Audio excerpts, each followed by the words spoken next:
They say weddings bring people together, but sometimes they rip families apart. I'm Jason Miller, and what happened to me and my brother's wedding wasn't just an insult. It was the final straw after a lifetime of being underestimated by my own blood.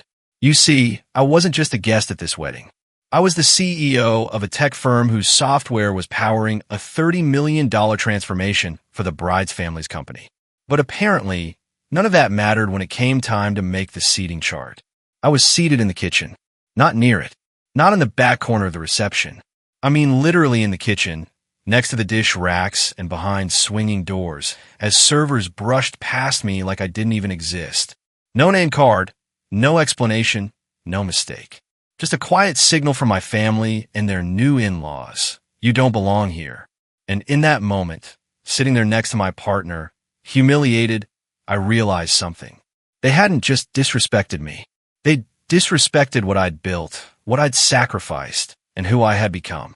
So I stood up, not to shout, not to argue, but to make a decision that would shake the entire wedding to its core.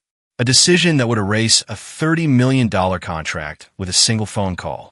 A decision that would expose every fake smile, every buried resentment, and every lie this family told themselves to protect the golden child, my younger brother. This isn't just a story about a wedding gone wrong. This is about the moment you finally say enough. The moment you stop asking for a seat at the table and flip the whole damn table instead. So if you've ever been overlooked, ignored, or treated like you're less than, even by the people who are supposed to love you, stay with me. Because what happened next changed everything. I should have known something was off the moment we pulled into the estate.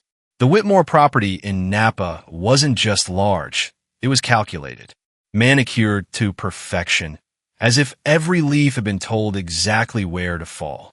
The kind of place where nothing happens by accident. A valet opened the door of my black Tesla Model S with a rehearsed smile that didn't quite meet his eyes, and for a second, I told myself I was overthinking. I even smiled back.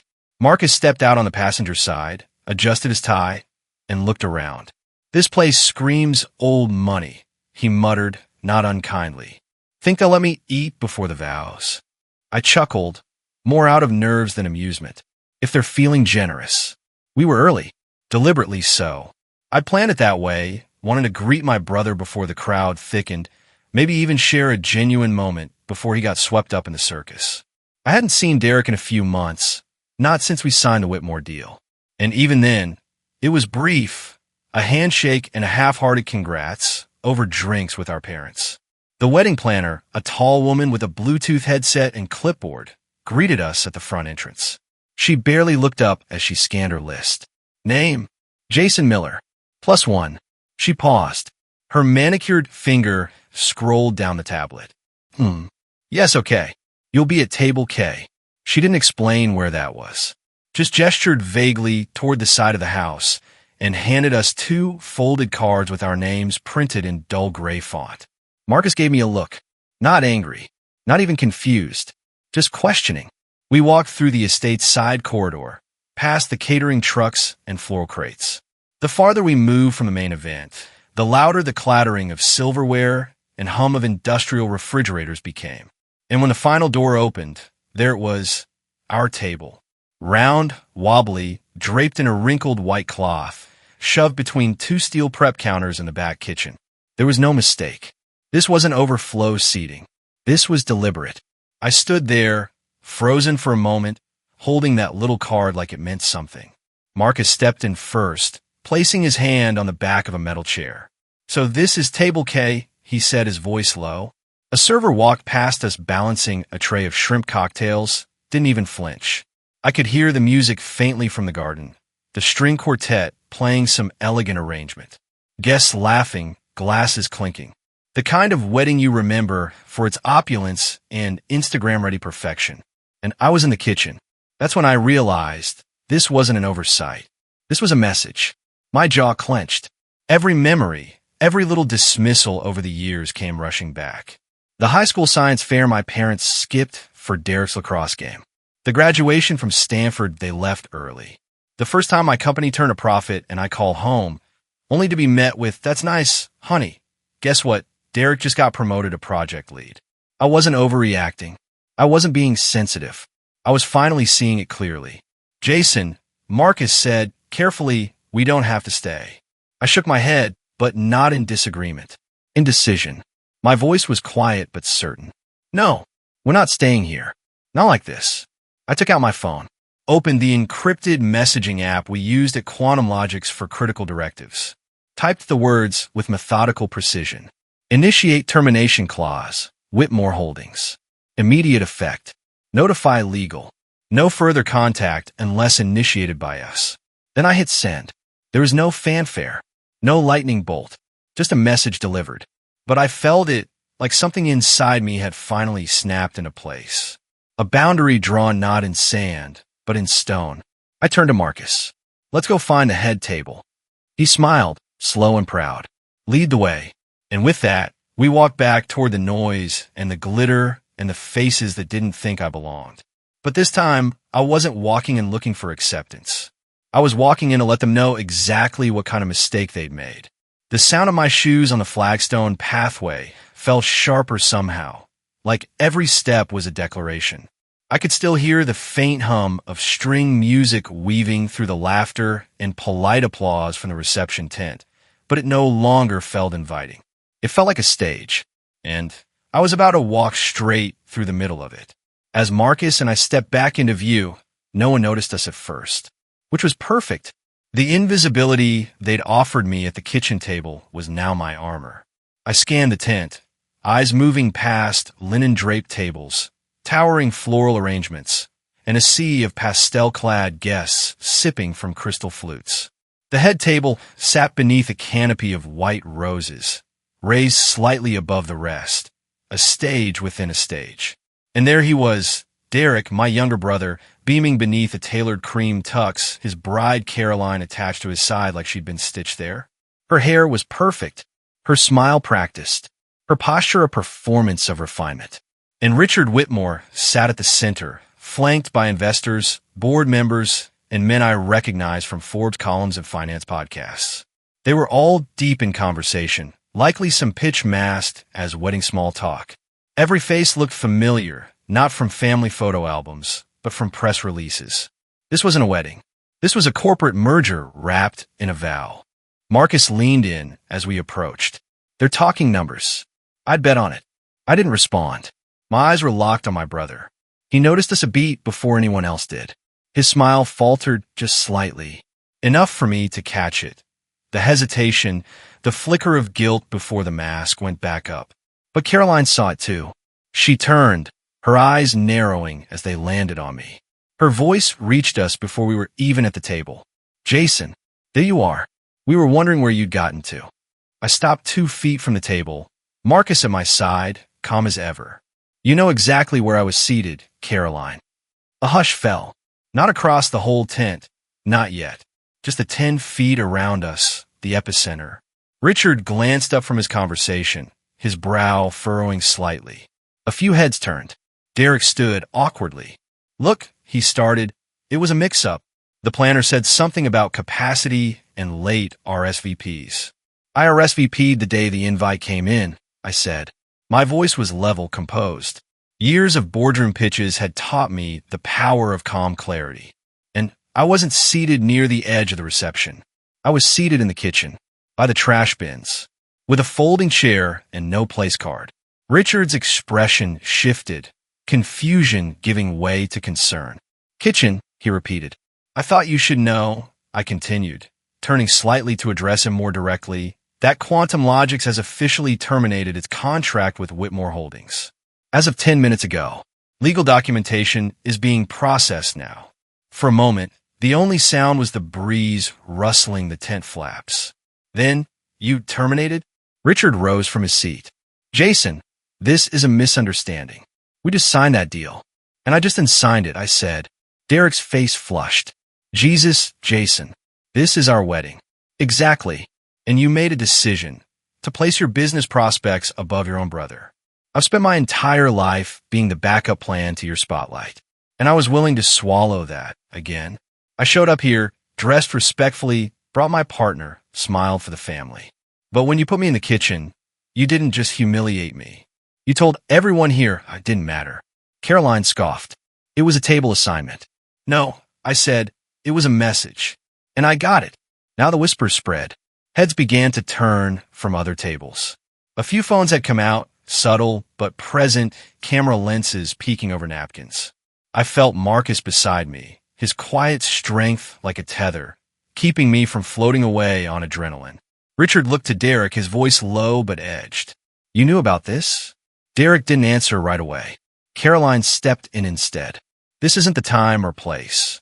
You made the place, I said, when you used your wedding as a boardroom and treated me like I didn't exist.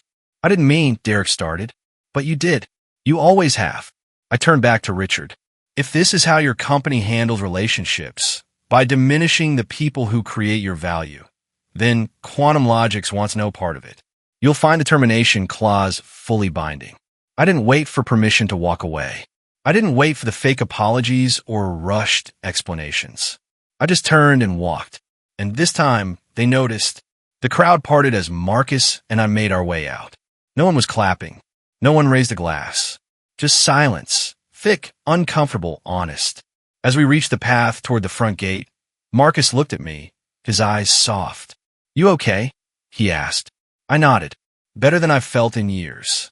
Because for the first time in my life, I wasn't shrinking to fit the role they'd written for me.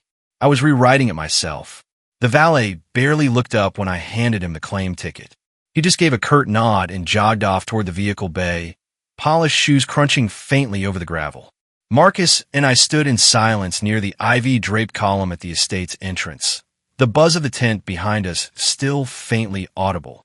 A murmur of confusion, of tension, of damage control already setting in. I could almost hear the spin machine revving up. There'd be whispers. It was just a seating issue. He overreacted. That's the tech brother, right? There would be attempts to reframe it, minimize it, paint me as emotional or petty, as though calling out decades of silent dismissal could be chalked up to a fragile ego. Let them talk.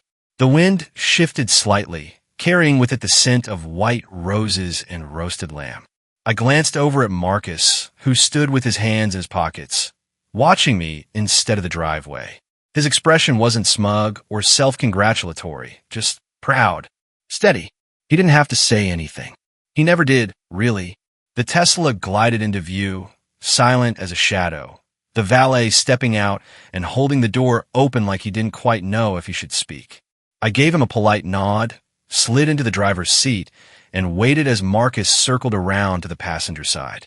As soon as the doors shut and the car's quiet cocoon wrapped around us, I let out a breath I hadn't realized I was holding. Well, Marcus said, adjusting the air vent, I'd say there was a solid 7 on the Richter scale. I let out a short laugh. 7, maybe 8. You cracked some foundations. I wasn't trying to cause a scene, I said, almost reflexively. Then I caught myself and shook my head. Actually, that's not true. I was done trying not to.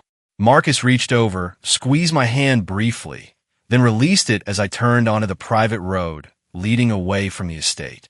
The trees closed in around us, golden light flickering through the leaves like a film reel stuck between frames.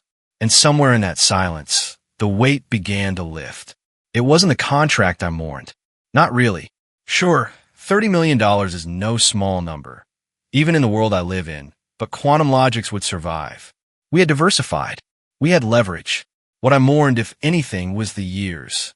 The years I'd spent trying to earn a kind of recognition that was never coming. The first time I coded something real, something functional, I was 16. My parents had barely looked up from the dinner table when I showed them. Dad had muttered something about real skills being hands-on. Derek had snorted and said, cool, so like a calculator. That summer, they sent him to a construction internship in Colorado while I stayed home, working night shifts at a local IT shop and building out what would eventually become the early prototype of our logistics model. It was clunky, full of bugs, but it worked, and no one in that house ever asked about it. Now here we were, years later, and the game hadn't changed. I just wasn't playing by their rules anymore. My phone buzzed on the center console. The screen lit up, unknown number. I let it ring. Then another buzz, voicemail notification. A minute later, another buzz. This time a name, Derek. Marcus looked over. You gonna take it? I stared at the screen for a long moment before letting it go to voicemail again. I'll call him when I'm not furious, I muttered. Marcus didn't press. He reached forward and turned on the radio, the low jazz station filling the silence with something gentle, something alive. We drove for nearly an hour with no destination in mind. Somewhere along Highway 29, I pulled into a quiet overlook with a view of the vineyards rolling into the horizon, their rows symmetrical and endless. I stepped out, walked toward the low fence, and just stood there breathing. The sun was starting to dip, the light softening into that golden hour photographers dream about. Marcus joined me a few minutes later, leaning against the wooden rail beside me. You know, he said, I've been in boardrooms where people spent millions just trying to get the kind of attention you got today. I snorted. Yeah, well, maybe they should have started in the kitchen. He tilted his head. Do you regret it? I didn't answer right away. The truth was no, not even a little. I felt lighter, cleaner, like I'd taken off a jacket I didn't realize had been suffocating me for years. I regret waiting so long, I finally said. He nodded. We stood there a while longer, watching the sun bleed into the horizon, the colors deepening, the chill starting to creep in with the wind. Then another buzz. My phone again. This time a message. From Richard Whitmore. Just 3 words. We need to talk. I stared at it, feeling the familiar mix of contempt, curiosity, and power. For once, I had the upper hand. Not because I'd shouted or demanded it, but because I had finally stopped needing theirs. And that changed everything. I didn't answer Richard's message right away. Part of me wanted to delete it without responding. 3 simple words, we need to talk, that once would have triggered a flurry of overthinking and self-doubt. But not this time. Now they just sat there on the screen like a pebble on a mountain road. Small, insignificant, easy to roll right over. Still, I didn't delete it either. Instead, I let the message simmer in my inbox like a bookmark on a chapter one wasn't ready to reread. That night, Marcus and I had dinner at a quiet little bistro in Yountville, the kind of place where the lighting is warm, the waitstaff doesn't rush, and the noise of the world feels like it's being held at the door. We sat by the window, splitting a bottle of Syrah and a plate of duck confit, while my phone remained face down between us, untouched. So, Marcus said, swirling his glass, do you think they're panicking yet? I raised an eyebrow. Define they. Richard, Derek, Caroline. The PR team probably hired 5 crisis consultants by now. That contract wasn't just about money. It was about status. Optics. Telling the world they were future ready. I exhaled slowly, the kind of breath you don't realize you've been holding until it's out. Let them panic. Marcus gave me a look, part amused, part proud. That's new, he said. You're not rushing to fix things. I smiled faintly. That's because I'm finally starting to believe it's not my job to hold a family together. For years, I had been the quiet fixer. The son who didn't ask for much, who showed up to family holidays with gifts no one remembered and listened patiently while conversations orbited Derek like planets around the sun. I bite my tongue when my father asked about real work and not keyboard stuff, and I'd let it slide when my mother bragged about Derek's promotion at Powell Construction while skipping over the Series B funding round I closed the same week.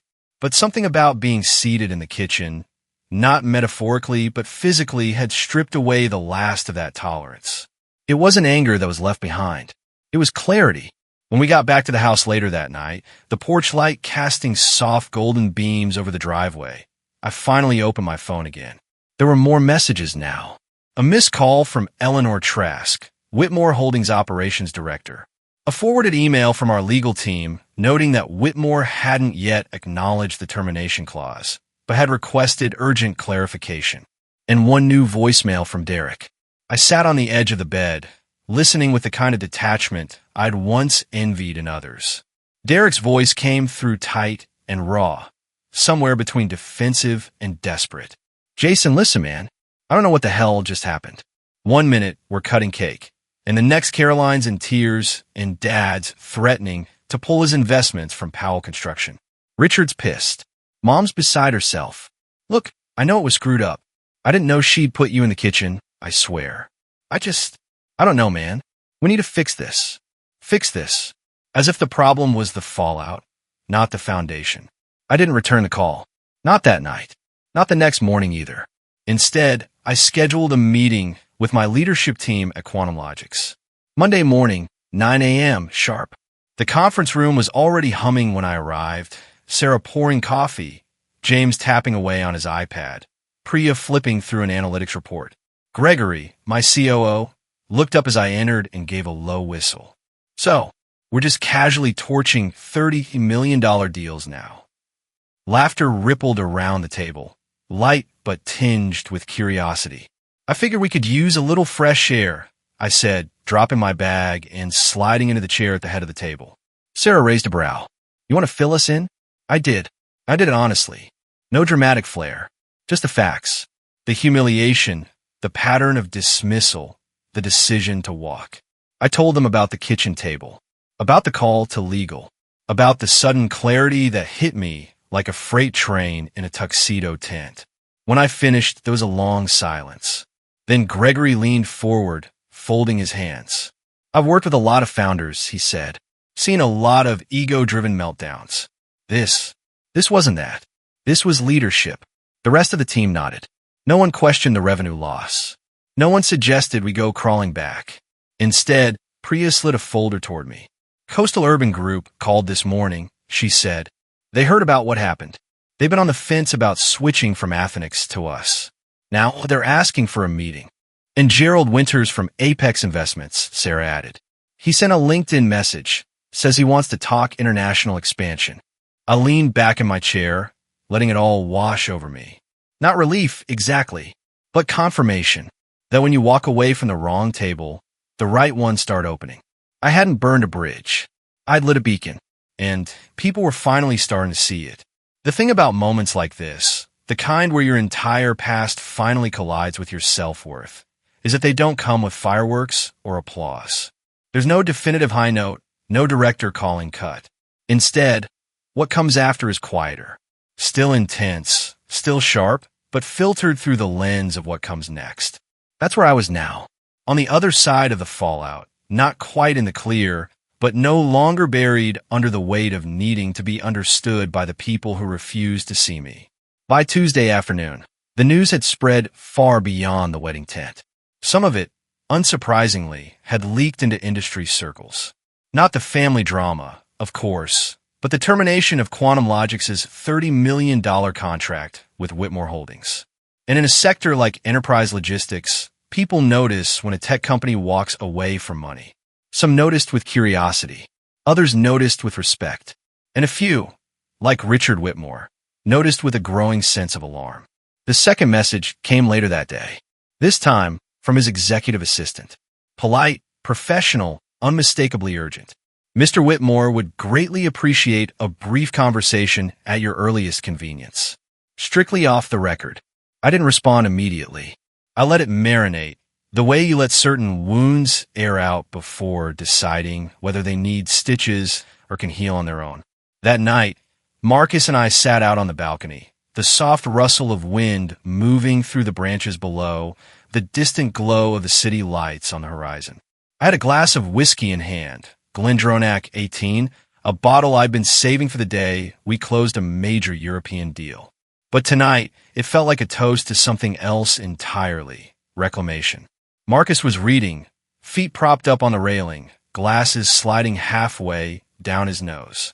At some point, he looked over at me, studying my expression.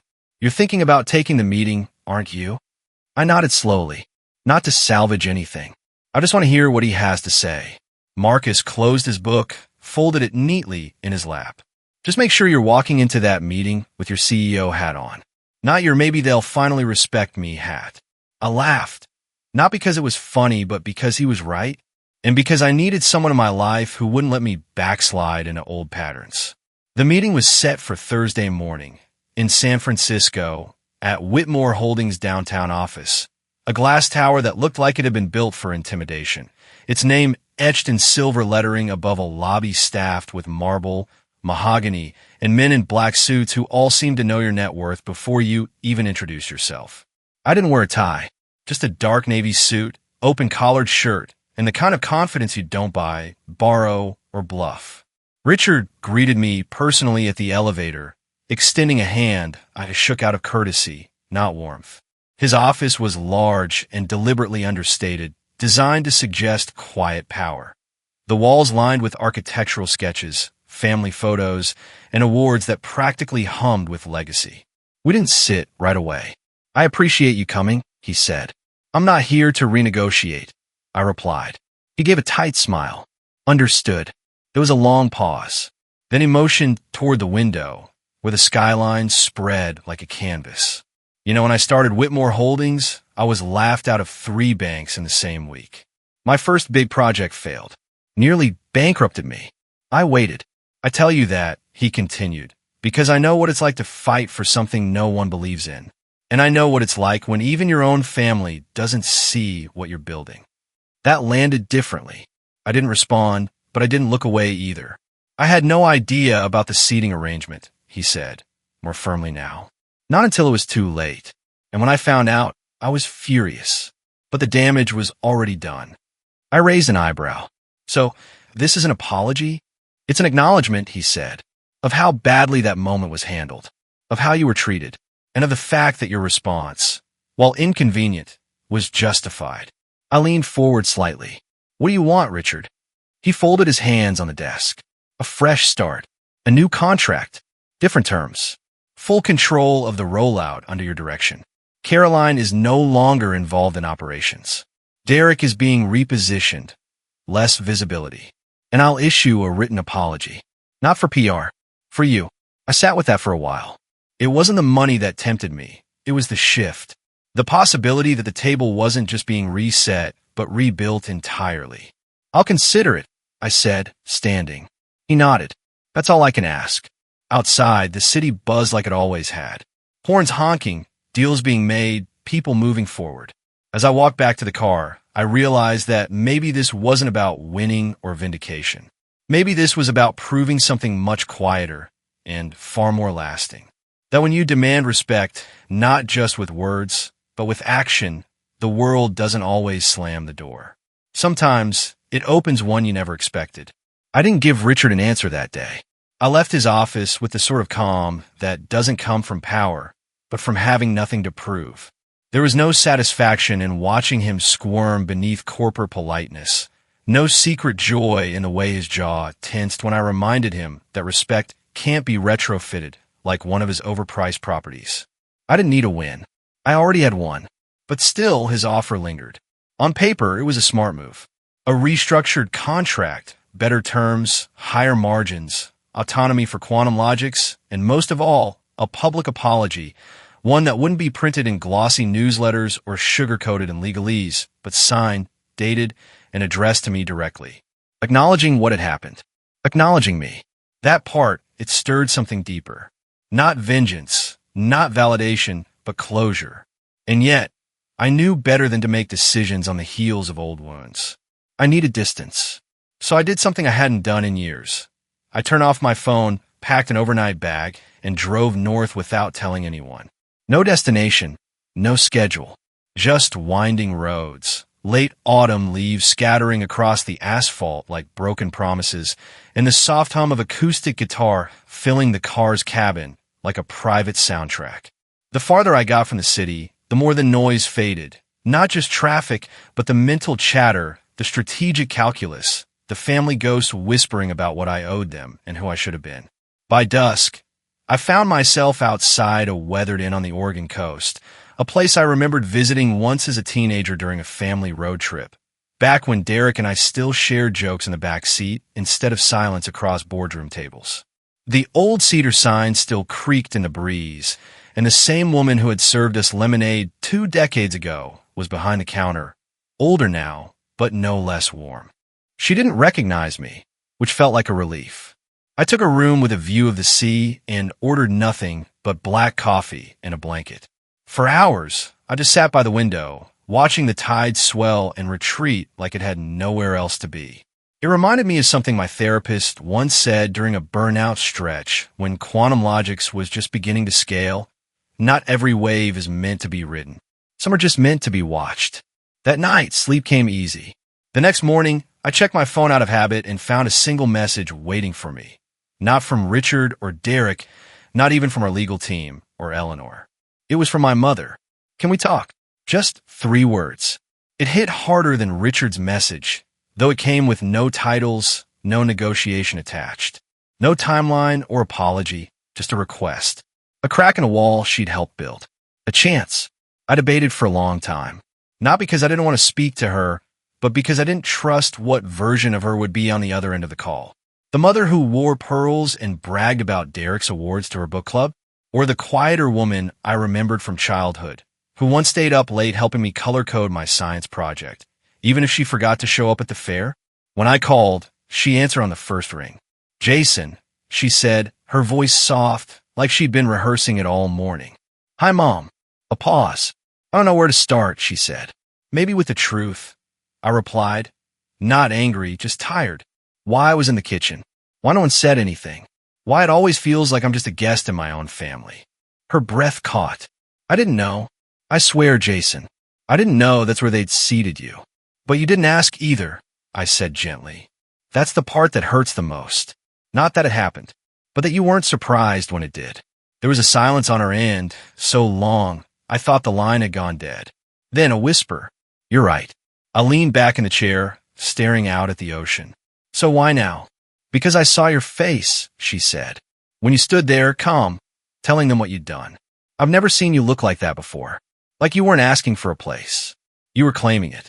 And I realized maybe we never made space for you at all. It wasn't an apology, not quite. But it was something. She asked about Marcus. About quantum logics. About the new clients lining up. She didn't once bring up Derek. And for the first time in a very long time, we spoke not as mother and son negotiating loyalty, but as 2 adults navigating truth. After we hung up, I sat in that stillness again. It wasn't peace. Not yet. But it was something that could become peace with time. When I returned to the city the next day, I met with Gregory and our senior leadership. I told them everything about Richard's proposal, about the terms, about the apology. Then I asked for their thoughts. Gregory didn't hesitate. If it serves the company, do it, he said. But don't do it to fix what's broken in your family. That part's not a business deal. And he was right. So I sent Richard an email. We're open to discussing new terms. But this time, we bring the table. Because I'd spent too many years waiting for someone else to set my place. Now, I was designing the whole damn dining room. The morning we sat down with Whitmore Holdings for the renegotiation, I wore the same navy suit I'd worn to the wedding. The one I'd carefully chosen back then to project quiet authority, back when I still believed I needed to look successful to be taken seriously. This time, though, I wasn't wearing it for validation. I was wearing it like armor, not to defend myself, but to honor the man who had finally decided he didn't need permission to belong. Our team arrived at the Whitmore Tower at 8:57 a.m., 3 minutes early on purpose. I wanted them to feel it. That we were no longer chasing anyone's approval, that this wasn't a meeting to patch things up. It was a pitch to us. Gregory walked beside me, his tie slightly crooked in that way he never bothered to fix. Priya had the numbers, James had the infrastructure overview, and Sarah had already run circles around their executive assistant before the elevator had even arrived. We weren't just a delegation. We were a force. The conference room on the 47th floor was absurdly large. Floor-to-ceiling windows framed the skyline like a painting. A glass table stretched so long it looked more like a runway than a desk, flanked by leather chairs that probably cost more than some people's monthly rent. The Whitmore team was already seated, Richard at the head, flanked by 2 VPs, a legal advisor, and an unfamiliar face in a sharp slate suit. Jason, Richard said as I entered, standing with a politician's practice smile, the kind that never quite touches the eyes. Thank you for coming. I'm not here to thank you for inviting me, I said calmly, placing my folder on the table. Let's get to it. His smile tightened just slightly, but to his credit, he didn't push back. What followed was less a negotiation and more a reckoning. I laid out the new terms with precision. Increased licensing fees, a quarterly review clause that allowed Quantum Logics to terminate with 15 days' notice if internal thresholds weren't met, and, most importantly, public recognition. A joint press release naming me as the architect behind the AI integration, not a vendor or a development partner, but the driving force behind the innovation that would save Whitmore Holdings tens of millions over the next 5 years. They didn't like that part. The unfamiliar man in the slate suit leaned forward. That sort of language opens us up to risk, should implementation fall short of expectations. It also opens you up to legitimacy, Priya said, cutting in smoothly. You'll be announcing your biggest efficiency overhaul in 2 decades. You want credibility behind that? Or a vague bullet point on a slide deck? Gregory shot me a glance that said, "You've trained them well." And I had, because I had stopped waiting for someone to pull me into the room. I built a room around people who knew exactly what value looked like and weren't afraid to demand it. Richard was quiet through most of it, eyes scanning the documents, pen tapping softly against the table's edge. When we finally finished the proposal summary, he looked up. "I've never seen a vendor come in and dictate terms like this." "I'm not a vendor," I said, my voice even. "And this isn't about dictating. This is about redefining the dynamic. You need our system, and we're willing to provide it under the right conditions. Otherwise, you're free to shop around." His pen stopped tapping. "I'll need some time," he said. "You've had time," I replied. "The only reason we're here is because I'm willing to allow a second chance. But we won't wait long. These terms expire in 72 hours. I stood. Our team followed without a word. And when I walked out of that room, I didn't look back to see his reaction. I didn't need to, because the point wasn't whether they said yes. The point was that, for the first time in my professional life, I hadn't blinked. Later that evening, as I stood in the elevator lobby of our own office, sipping a bitter espresso and reviewing the next day's schedule, Sarah approached with her phone in hand. "They accepted," she said. "All of it." And Richard sent the signed apology letter to legal. "It's actually sincere." I took the phone, scanned the PDF. His signature sat at the bottom of the page, like a final period at the end of a very long sentence. To Jason Miller, founder and CEO of Quantum Logics, I deeply regret the disrespect shown to you both personally and professionally, and I acknowledge that our previous treatment did not reflect the integrity your partnership deserved. This letter is both a personal apology and a corporate one. We look forward to rebuilding not just our system, but our principles, with your leadership at the helm. Richard Whitmore, Chairman, Whitmore Holdings. I handed the phone back. "Save it, frame it, or don't." Sarah smiled. "Want to celebrate?" "Later," I said. "There's still work to do." But as I turned to head back to my office, I realized something. This entire time, I hadn't been trying to win. I've been trying to remember who I was before I let them tell me otherwise. And now, I didn't need a seat at their table anymore, because I'd built my own, and people were lining up to sit with me. The email from Derek came through just after midnight, long after I should have been asleep, and well past the hour where anything good ever shows up in your inbox. It wasn't a forwarded article or a family group thread with another proud update about his new house or a snapshot from some corporate golf outing. It was just a subject line, "Can we talk?" And beneath it, a single sentence that felt like someone had finally cracked a window in a sealed room. "I think I owe you more than an apology." I stared at those words longer than I should have. Not because I didn't believe he meant them, but because I wasn't sure what version of him was writing them. The little brother who used to sneak into my room and ask questions about my old laptop, or the man in the cream tuxedo who stood silently while his wife and father-in-law placed me behind swinging kitchen doors like I was part of the staff. The line between those two people had blurred so many times I didn't know where one ended and the other began anymore. Still, I wrote back. "Tomorrow, noon. Luciano's on 5th. Just us." He responded within minutes. "I'll be there." Luciano's was an old-school Italian spot nestled between 2 brownstones on the quieter end of downtown. It had polished wood booths, waiters who remembered your name, and a garlic bread that made forgiveness taste easier.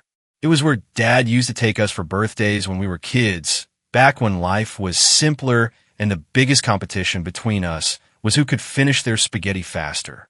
I got there first. The host nodded when he saw me and led me to a booth in the back, one that felt tucked away from the noise of the world, like a pause button pressed in the middle of a very loud life. I ordered coffee, no cream, and sat with my hands folded on the table, watching the door. At exactly 12:01, Derek walked in. He looked older than he had at the wedding. Not just tired, but diminished somehow, like the air had been let out of a balloon that had spent years too puffed up for its own good. He spotted me instantly, gave a small nod, and made his way over without the usual swagger, without a joke or a deflection, and for once, without Caroline trailing behind. He slid into the booth across from me and sat in silence for a moment. "I wasn't sure you'd come," I said, breaking the quiet. "I wasn't sure you'd answer," he replied. We stared at each other like strangers who used to be brothers, trying to remember the shape of something that had long since been buried under obligations, pride, and 1,000 unspoken resentments. "Listen," he said, exhaling hard. "I don't even know where to begin." "Try the truth," I said. He nodded. "The truth is, I knew. I knew Caroline had moved your name to the kitchen list. I didn't know the exact details, but I knew she was rearranging people. Said it was for optics. That having too many non-core guests at the front would send the wrong message." I didn't flinch. I'd suspected as much. Hearing it out loud just made the betrayal official. "And you let it happen," I said. "I did," he admitted, eyes down. "I told myself it wasn't my job, that it was her day, that you'd understand." "Understand what?" I asked. "That being your brother means coming second in my own family? That I should be okay being hidden to make your new in-laws feel more important?" He looked up then, really looked, and I saw the part of him that wasn't just ashamed, but finally understood the cost of what he'd been protecting all these years. "It was easier to diminish you," he said, voice barely above a whisper, "than to admit you were surpassing me. Every time I heard Mom mention quantum logics, I'd change the subject. Every time Dad asked about how business was going, I made sure the conversation stayed on Powell Construction. I couldn't handle the fact that while I was busy inheriting a name, you were busy building one." I didn't respond. I let him sit with that silence. A server came, took his drink order, then left us alone again. "I think I've been scared for a long time," he continued. "Scared that I'd be the one who failed, that I'd be the one left behind. But the truth is, I already was. You just never made me feel it. Until that day." He meant the wedding. The moment I made the call. The moment I stopped playing the part. "I didn't do it to hurt you," I said. "I did it because I realized I couldn't keep accepting scraps and calling it love." He nodded slowly. "And you were right. We didn't hug. We didn't cry. It wasn't that kind of moment. But for the first time in years, it felt like we were talking as equals. Not as brothers trapped in an unspoken hierarchy, but as men finally brave enough to tell the truth. By the time we split the check, the air between us had softened. Not healed, not yet, but the fracture had been acknowledged. And sometimes that's where redemption begins, not with a grand gesture or a tearful confession, but with two people willing to sit across from each other and admit that the damage was real. But so was the hope. And for the first time in a long time, we both left the table feeling like maybe, just maybe, we were finally starting to rebuild something worth sharing. It wasn't the apology that brought me back to the house. It wasn't guilt either. What brought me, there was something quieter, a sense that unfinished business doesn't stay quiet forever. That the ghosts of childhood don't disappear with a phone call or a signed contract. So when Mom asked if we could all have dinner, just the family, I said yes. Not because I needed it, but because for once I didn't. The house looked the same. The white shutters still squeaked in the wind. The porch swing still leaned slightly to the left, and Dad's truck was parked exactly where it had always been, half in the grass, like it couldn't be bothered to stay in the lines. I stood on the porch for a full minute before knocking. Marcus had offered to come with me, but I told him this was something I needed to face alone. Mom opened the door before I could knock a second time. She smiled, but it was smaller now. Not the bright, performative kind she used to give at dinner parties. This smile was a little shaky, a little unsure. "I'm glad you came," she said. "I didn't come to make anyone feel better," I replied. "I know," she said quietly, "but I hope maybe we can all feel a little more honest." The table was set for 5, me, Derek, Mom, Dad, and an empty seat across from mine that I didn't ask about. Maybe it was symbolic. Maybe she expected me to bring Marcus. Maybe it was just a detail left behind from old habits. Dinner was quiet at first. A roast, Green beans, the same garlic rolls I grew up eating. Familiar food in unfamiliar silence. Then Dad cleared his throat. "So, quantum logics is in the news," he said. Again, I nodded. "You built something real," he added. I didn't see it for a long time. I didn't respond right away. Not because I didn't believe him, but because I didn't need his words to be whole anymore. "I didn't build it to impress you," I finally said. "But it's good to hear it." Mom reached across the table, touched my wrist gently. "We didn't make space for you."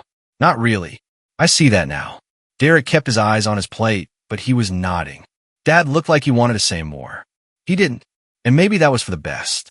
Not every chapter ends with a speech. Some just need to end without another wound. By the end of dinner, no one had stormed off.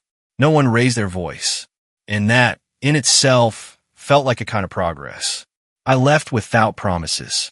Just a quiet understanding that whatever happened next, I'd be fine either way. The event was small by industry standards. Just 200 guests, a modest venue in Palo Alto, no celebrity panels or viral launch gimmicks. But for Quantum Logics, it was monumental. Our first fully in-house summit. We called it Vision Built from Within, and every seat in that room had been earned. I stood near the back as the team ran final checks. Gregory reviewing the demo flow, Priya adjusting her headset, Sarah working the room like she'd done this 100 times. They didn't need me to lead anymore. They wanted me there. But the machine we'd built could run, without me, for a few hours. That felt incredible.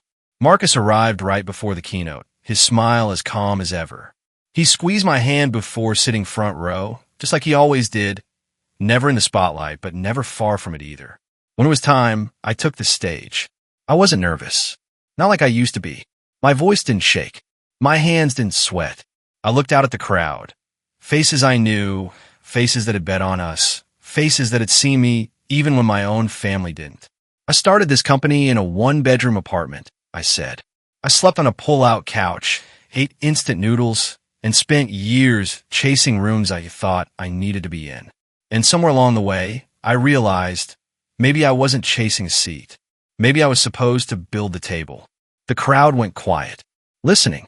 And now, we're building it together. Applause wasn't loud, but it was real. And that's all I ever wanted. Afterward, I stood outside the venue, watching the sun dip below the city skyline. The glass towers gleamed in that golden hour hue, soft and bold all at once. I didn't need to be the loudest in the room. I didn't need to be the one with the perfect story. I just needed to remember one truth. They seated me in the kitchen once. Now I own the building, and I was just getting started. If this story hit you somewhere deep, if you've ever been underestimated, overlooked, or made to feel small by the very people who were supposed to lift you up, don't just scroll on. Hit that like button so this story reaches someone else who needs it. Comment below and tell me, what moment made you realize your worth? What was your kitchen table moment? And if you believe in walking away from what no longer serves you, subscribe to this channel right now. Because around here, we don't chase validation. We build our own tables, and we invite others who get it to sit with us. Share this video with someone who needs a reminder of their power. Let's make respect go viral.